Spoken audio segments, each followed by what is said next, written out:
नमस्कार साथियों, आज हम बात करेंगे स्टैचू ऑफ इक्वलिटी की, यानी समानता की मूर्ति की या समानता की प्रतिमा की, जिसका हाल ही में आदरणीय प्रधानमंत्री नरेंद्र मोदी जी के द्वारा उद्घाटन किया गया। इसका उद्घाटन 5 फरवरी को हैदराबाद में किया गया, 5 फरवरी 2022 को। आज हम इस वीडियो में जानेंगे कि स्टैचू ऑफ इक्वलिटी की मूर्ति किसकी है, कौन है रामानुजाचार्य, इन सब के बारे में विस्तार से चर्चा करेंगे। उससे पहले अगर आपने चैनल को सब्सक्राइब नहीं किया तो सब्सक्राइब करें, अपने दोस्तों के साथ शेयर करें। आइए अब हम जानते हैं रामानुजाचार्य जी के बारे में। रामानुजाचार्य दक्षिण भारत के महान वैष्णव संत हैं। इनका जन्म 1017 ईस्वी सन को हुआ। तत्कालीन चोल साम्राज्य के पेरम्बदूर में हुआ, वर्तमान तमिलनाडु राज्य में हुआ। इनकी मृत्यु 1137 ईस्वी सन को तमिलनाडु में हुई।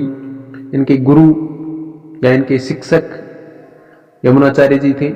इनका दर्शन था विशिष्टाद्वैत, यानी विशिष्टाद्वैत या अद्वैतवाद का प्रतिपादक माना जाता है। हम रामानुजाचार्य जी के जीवन परिचय के बारे में जानेंगे। रामानुजाचार्य जी ने बचपन में कांची जाकर अपने गुरु यादव प्रकाश से वेदों की शिक्षा ली।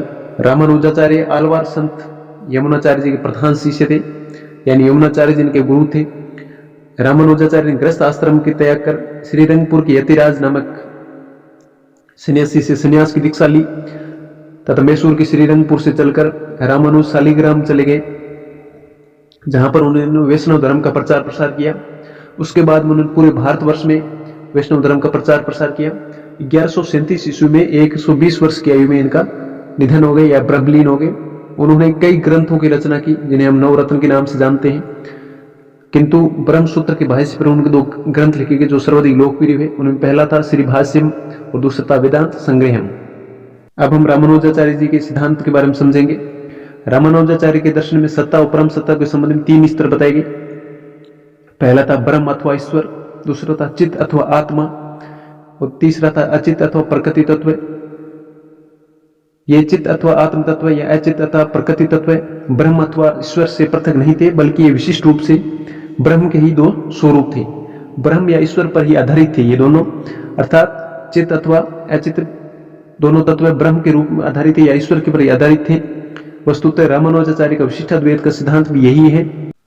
उन्होंने उदाहरण के साथ समझाया, जिस शरीर तथा आत्मा पृथक नहीं होती है, आत्मा के उद्देश्य की पूर्ति के लिए शरीर कार्य करता है, उसी प्रकार ब्रह्म या ईश्वर से पृथक चित्त या चित्त तत्व का कोई अस्तित्व नहीं है। वे ब्रह्म या ईश्वर का ही शरीर है, अर्थात ब्रह्म तथा ईश्वर उनकी आत्मा के सदृश यानी आत्मा के समान है। रामानुजाचार्य के ग्रंथों के बारे में जानेंगे। उन्होंने 9 ग्रंथ लिखे, जिन्हें हम नवरत्न के नाम से जानते हैं। पहला था वेदांत संग्रहम, दूसरा था श्री भाष्यम, गीता भाष्यम, वेदांत दीपम, वेदांत सारम, शरणागति गद्यम, श्रीरंग गद्यम, वैकुंठ गद्यम तथा नित्य ग्रंथम। ये 9 ग्रंथ थे इनके, इनको हम नवरत्न के नाम से जानते हैं। इनमें वेदांत संग्रहम और श्री भाष्यम बड़े प्रसिद्ध ग्रंथ थे। अब हम जानेंगे कि रामानुजाचार्य को समानता का प्रतीक क्यों कहा जाता है। हमने जो प्रतिमा बनाई उसी को भी देखा, उसको स्टैचू ऑफ इक्वलिटी भी कहा गया, यानी समानता की प्रतिमा या मूर्ति कहा गया। तो रामानुजाचार्य समतावादी विचार के प्रतीक थे। इन्होंने उन लोगों को गले लगा लिया जिन्होंने समाज को त्याग दिया था या उनके अंधेरे जीवन में उजाला लाया। उन्हें 5 संस्कार दिए, मंत्र दिए, उनका आशीर्वाद दिया। उनके लिए मंदिर के दरवाजे या मंदिर में प्रवेश की अनुमति दी। उनको प्रशासन में मुख्य पदों पर शामिल किया।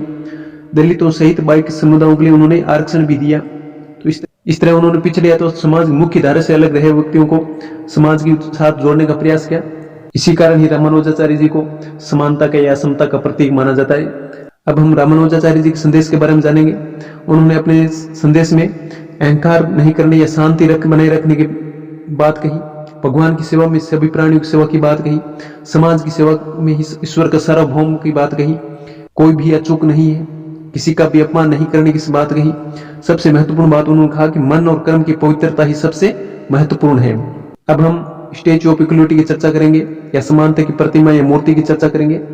यह रामानुजाचार्य जी की प्रतिमा है जो हैदराबाद में बनाई गई है। इसके चिन्हा जिया ट्रस्ट के द्वारा बनाई गई है। यह प्रतिमा रामानुजाचार्य जी की जन्म के 1000 साल पूरे होने के उपलक्ष्य में बनाई गई और इसी पर 1000 करोड़ का खर्चा भी आया जो भक्तों के दान के माध्यम से प्राप्त किया। यह प्रतिमा 20 फीट ऊंची है जो रामानुजाचार्य जी की उम्र की संकेत करती है। रामानुजाचार्य 1017 से 1137 तक रहे, तो उन्होंने 120 साल उम्र जीवित रहे, तो उन्होंने 120 साल के लिए उन्होंने 120 फीट ऊंची प्रतिमा बनाई गई है। स्टेच्यू ऑफ इक्वलिटी दुनिया की दूसरी सबसे बड़ी सिटिंग प्रतिमा है। अगर पहली प्रतिमा की बात करें तो ये थाईलैंड में है।